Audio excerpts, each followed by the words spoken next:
पंजाब में कैंसर और दिल के मरीजों के इलाज का मुकम्मल खर्च हुकूमत अदा करेगी।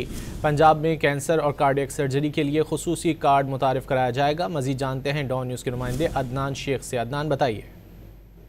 जी बिल्कुल, वज़ीर आला पंजाब मरियम नवाज शरीफ ने कैंसर और दिल के मरीजों के खौफ, माली तंगी और बेबसी का दरवाजा हमेशा के लिए बंद कर दिया है। पंजाब हुकूमत ने कैंसर और दिल के मरीजों के नाकाबिले बर्दाश्त अखराजात का बोझ उठाने का जो है वो फैसला किया है।